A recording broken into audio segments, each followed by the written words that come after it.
여러분, 분복이라고 하는 말을 들어보셨나요? 분복. 사전에 찾아보니 타고난 복이다, 그렇게 표현을 했어요. 그런가 하면 나누어 준 몫이라고 그렇게 또 표현합니다. 우리들은 가끔 이런 말을 하고 또 듣기도 하는데요, 쟤는 복을 타고났어. 무슨 말 들어보셨지요? 쟤는 복을 타고났어. 무슨 말입니까? 쟤는 복을 갖고 태어났어.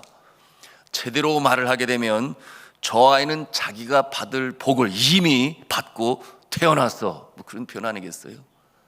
다른 아이들과 비교해 어떤 어려움이 없이 술술술술 잘 풀려나가는 그와 같은 성장 과정을 볼 때 그런 표현을 합니다. 사실 이런 모습은 자녀를 키울 때 우리가 보고 있지 않습니까? 같은 자녀인데 한 아이는 정말 열심히 수고하고 노력해서 그 대가로 무언가를 이루어가는 그와 같은 모습인데 반하여 또 한 아이는 그냥 하는 일이 저절로 잘 돼요. 그런 모습이 있어요. 큰 애에 비해서 머리가 더 좋은 것 같지도 않은데, 그렇다고 노력을 더 하지도 않는데, 시험 공부를 열심히 하는 것 같지도 않은데 점수가 잘 나와요. 그저 설렁설렁 공부하는 것 같은데 공부도 잘 쫓아가고 대학도 잘 붙고 거기다가 취직도 잘 되고 그리고 또 결혼까지 좋은 배필을 만나고, 그럴 때마다 우리가 하는 말이 쟤는 복을 타고났나 봐, 뭐 그렇게 표현을 합니다. 여러분은 어떠십니까? 가지고 태어나신 분복이 있으십니까? 내가 노력해서 얻은 것이라고 보다는 운명처럼 하늘로부터 내게 주신 복, 그러니 받은 분복이 있습니까? 목사님, 저는 그런 복은 없는 것 같아요, 이렇게 생각하십니까? 그럴 리가 있나요? 여러분, 제일 먼저는 잘 사는 나라 대한민국에 태어난 것이 분복이에요. 그것이 뭐 내 능력, 노력으로 된 것입니까? 둘째는 많고 많은 사람 중에서 택함을 받아 예수 그리스도를 믿고 구원받은 것이 분복이에요.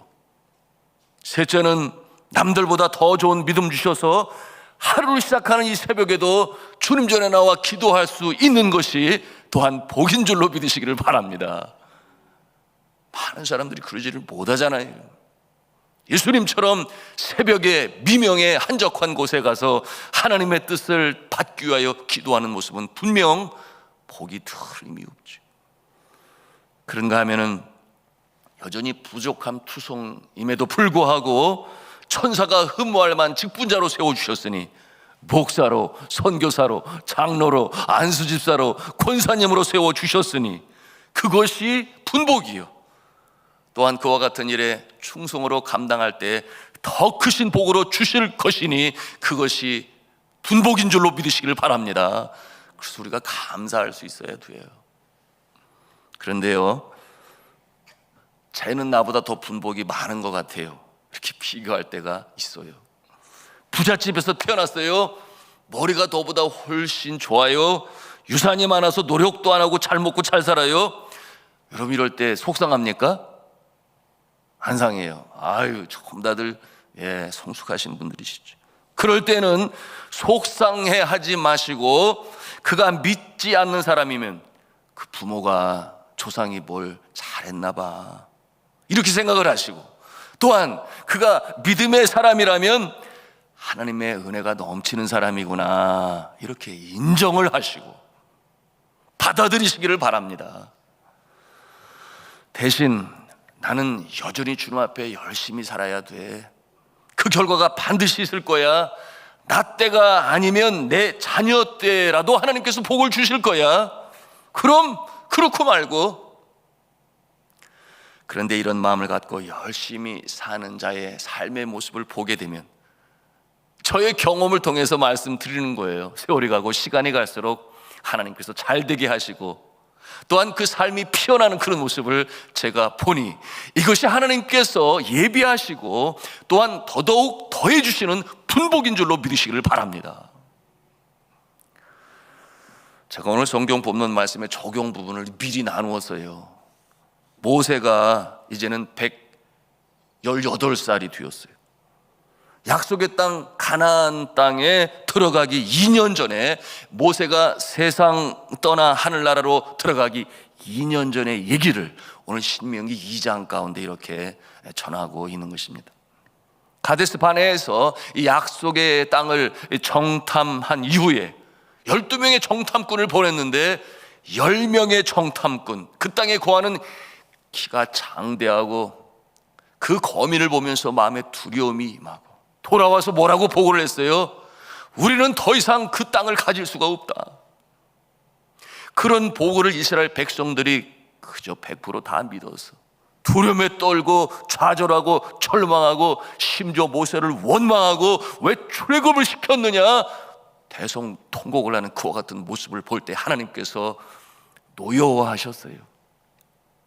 그러므로 그들이 그 땅에 들어가지 못하도록 하셨어요. 그와 같은 날들이 이제 38년이 흐른 것입니다.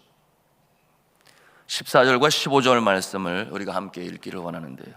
14절 15절 말씀 같이 읽습니다. 시작. 가데스 바네아에서 떠나 세렛 시내를 건너기까지 38년 동안이라. 이때에는 그 시대의 모든 군인들이 여호와께서 그들에게 맹세하신 대로 진영 중에서 다 멸망하였나니 여호와께서 손으로 그들을 치사 진영 중에서 멸하신 고로 마침내는 다 멸망되었느니라. 너무 불쌍하지 않아요? 어떻게 출애굽을 했는데, 약속의 땅을 소망하며 살아왔는데, 광야의 텐트로 이동하는 삶을 겪어왔는데, 그렇게 모세에게 주신 이 하나님의 말씀을 믿지도 않고 듣지도 아니하고 그야말로 뺀질뺀질하게 거역을 하여 그렇게 세상을 마치고 말았습니다. 분복을 하나님께서 거두신 거예요.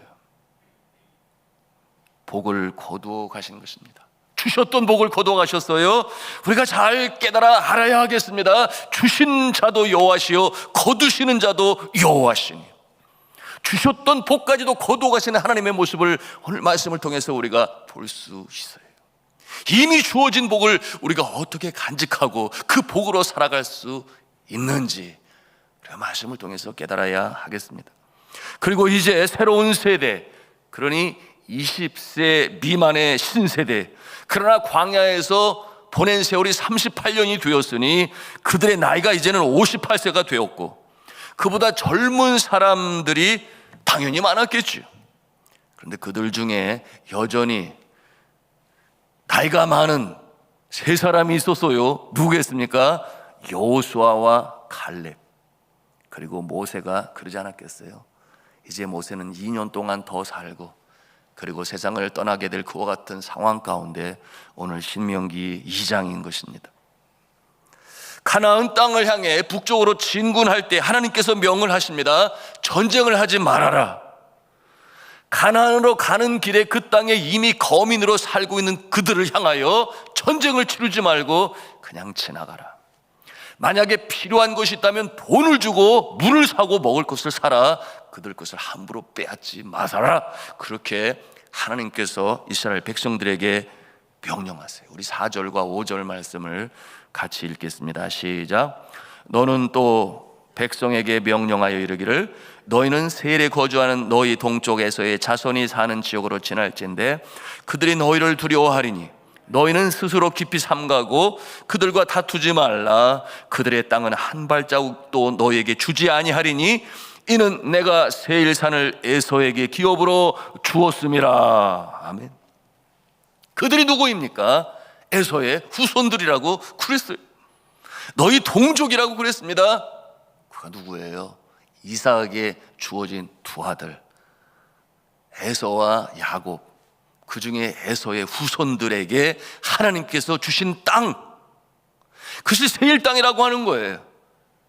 하나님께서 이 에서에게 주신 분복이라 우리가 그렇게 볼 수 있는 것입니다. 여러분, 그 땅을 차지하게 하셨는데 그 땅을 가질 때에 전쟁이 있었어요. 하나님께서 에서의 군사들에게 힘을 실어 주셨습니다. 고된 전투 끝에 차지한 땅이었어요. 하나님이 분복으로 주셨는데 그냥 얻은 것이 아니라 그들이 전투하여 얻은 땅이라 그랬어요. 여러분, 이 분복의 관계를, 우리 분복과 우리의 실천의 관계를 잘 볼 수 있어야 돼요. 우리 12절에 그 내용이 나오는데 우리 12절 말씀 같이 읽겠습니다. 시작. 호리 사람도 세일에 거주하였는데 에서의 자손이 그들을 멸하고 그 땅에 거주하였으니 이스라엘이 여호와께서 주신 기업의 땅에서 행한 것과 같았느니라. 아멘. 그러므로 그들을 건드리지 말아라. 하나님의 명령이죠. 이것이 하나님께서 주신 분복인 것입니다. 그 다음 땅이 모압 땅이에요. 하나님께서 마찬가지로 그 땅의 거민과도 전쟁하지 말라고 명하십니다. 왜 그러셨을까요? 같은 내용이에요. 9절 말씀을 또 같이 읽겠습니다. 시작. 여호와께서 내게 이르시되 모압을 괴롭히지 말라. 그와 싸우지도 말라. 그 땅을 내가 내게 기업으로 주지 아니하리니 이는 내가 롯 자손에게 아르를 기업으로 주었음이라. 아멘. 왜 이 모압 땅 거민들과 전쟁을 하지 말라고 했습니까? 롯의 자손 후손들이 거하는 땅이기 때문에. 롯에게 하나님이 주신 기업, 그것이 바로 분복입니다. 여러분, 롯이 누군 줄 알잖아요. 롯은 아브라함의 조카 아니겠습니까? 그러므로 하나님께서 그와 그 후손들에게 기업으로 주신 땅이에요. 이것이 바로 하나님께서 롯과 그의 후손들에게 주신 분복입니다. 그리고 그 다음 땅은 모압 땅의 변경 암몬입니다. 이 땅을 지나면서도 그 땅에 거주하는 거민들과 전쟁하지 말라고 그렇게 명하세요. 그들이 또한 롯의 자손들이에요. 우리 19절 말씀을 함께 읽겠습니다. 시작. 암몬 족속에게 가까이 이르거든 그들을 괴롭히지 말고 그들과 다투지도 말라. 암몬 족속의 땅은 내가 내게 기업으로 주지 아니하리니 이는 내가 그것을 롯 자손에게 기업으로 주었음이라. 아멘. 롯의 자손들이, 후손들이 땅을 많이 차지했어요. 그렇잖아요? 세일과 그 모압이죠. 그리고 이제는 암몬. 혹여나 여러분의 생각에 왜 롯에게 땅을 많이 주셨지? 아브람과 비교하여 믿음도 떨어지고 소돔과 고모라 성에서 자신의 그 욕심을 내서 살던 롯인데 왜 그렇게 많은 땅을? 여러분, 롯이 차지한 땅은 이스라엘 민족이 차지한 약속의 땅, 가나안 땅, 젖과 꿀이 흐르는 땅에 비해서 그야말로 많이 못한 땅이에요. 박토예요.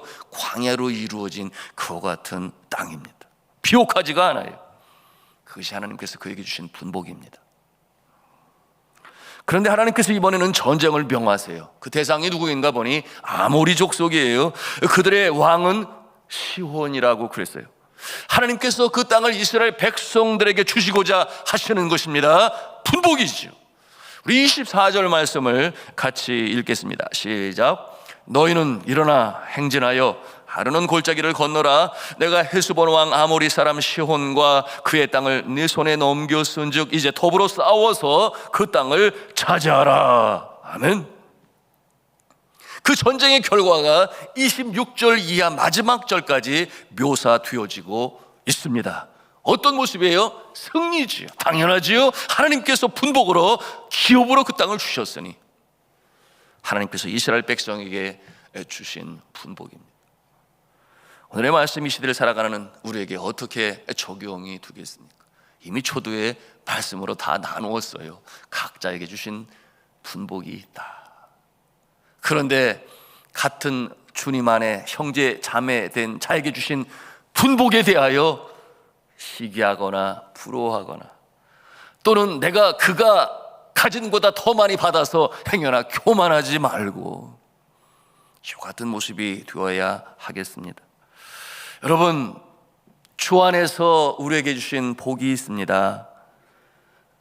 이와 같은 복을 하나님께 감사하며 살아가야 하고 또한 내 분복이 다른 형제 자매와 비하여 적은 것 같다고 하여 불평하지 말아야 할 것은 내가 지금 행하는 그와 같은 모습을 통해서 하나님께서는 더 크신 분복으로 마련하고 주시는 하나님이신 줄로 믿으시기를 바랍니다. 그것이 우리의 인생 여정인 것이. 우리 교회가 2016년 12월부터 롯데캐슬 1차 입주할 때 정말 열심히 전도했어요. 추운 겨울에 제가 2개월이 넘도록 아침마다 새벽 기도 마치면 팻말을 들고 오늘도 복된 날 되세요, 행복하세요, 출근하는 사람들에게 인사를 하고, 또 우리 성도님들은 얼마나 열심히 전도를 했어요. 그러는 가운데 40여 명이 등록을 했으니 참 감사했어요. 한편으로는 더 많이 주시면 더 좋을 텐데 뭐 그런 생각도 없지 않아 있었습니다. 그런데 2차, 3차에는 그렇게 열매가 없었어요. 열심히 했는데도 말입니다. 실망이 되었던 것도 사실이에요. 그런데 그렇게 열심히 하는 동안 상대적으로 우리보다 열심히 덜한 것 같은데, 저희들이 볼 때는 그랬어요. 그런데 저 길 건너편에 있는 교회에 많은 사람들이 등록을 하고 교인이 되었어요. 하여튼 그것도 알게 되었어요. 그런데 그 교회는 우리와 교단이 달라요. 교단이 우리보다 훨씬 더 커요. 그런데 그 교단에서는 교인들이 다른 곳으로 이사할 때 이명 증서를 써줘요. 그 지역에 가면 우리 교단 교회가 있으니까 딴 데 갈 생각 하지 말고 거기에 등록하고 신앙생활 잘하세요, 그렇게 해요. 시리에 찬 제가 하나님께 물었어요. 하나님, 이렇게 열심히 전도를 했는데요, 결과가 너무 없어요. 그럴 때 하나님께서 제 마음에 주시는 음성이 있었으니, 너와 내 성도들은 예수를 알지 못하는 자들에게 복음을 전하라. 그것이 너의 분복이니라. 그때 제 마음에 깨달음이 왔습니다. 그렇구나, 그 사명이 우리 교회에 있구나. 수평이동 성장보다는 복음을 듣지 못하고 교회를 다닌 경험이 없는 자들에게 그들이 우리의 몫이구나 하는 그와 같은 깨달음을 갖게 되었습니다. 그리고 정말 과거에 교회를 다니다가 오랫동안 방학하고 있었던 그와 같은 성도들을 우리 교회로 인도하게 되었고, 그런가 하면 교회의 교자도 모르는, 그야말로 예수를 알지 못하는 그와 같은 모습들을 교회로 인도하게 되었으니 감사하지요. 물론 그 숫자는 그렇게 많지 아니했습니다. 그럼에도 불구하고 그렇기 때문에 더더욱 감사한 마음에 일었어요. 사랑하는 성도 여러분, 하나님께서 각자에게 주신 분복이 있습니다. 남에게가 아니라 내게 주신 복, 비교하지 마시고 그저 감사하시기 바랍니다. 인정하시기 바랍니다. 그리고 잘된 모습을 보면은 축복해 주시고, 잘 안 된 모습을 보면은 기도하여 그가 하나님의 분복을 받을 수 있는 존재가 되게 해달라고 그렇게 기도하시고, 내 자신의 모습을 바라보면서는 충성하는 모습으로, 신실한 자세로 내가 여전히 주님 앞에 충성해야 돼. 그럴 때에 하나님께서 그 모습을 보시고 주시는 자도 여호와시요 거두시는 자도 여호와시니, 오늘 이 분복을 거두어 가시는, 그러므로 광야 생활에서 끝이 나고 약속의 땅으로 들어가지 못하는 그와 같은 모습도 있음을 바라보면서 오늘 하루하루를 주님 앞에서 코람데오의 신앙으로 열심히 살아가실 때에 하나님의 크신 분복을 체험하시는 복된 인생으로 살아가시는 여러분 다 되시기를 저는 주님의 이름으로 축원합니다.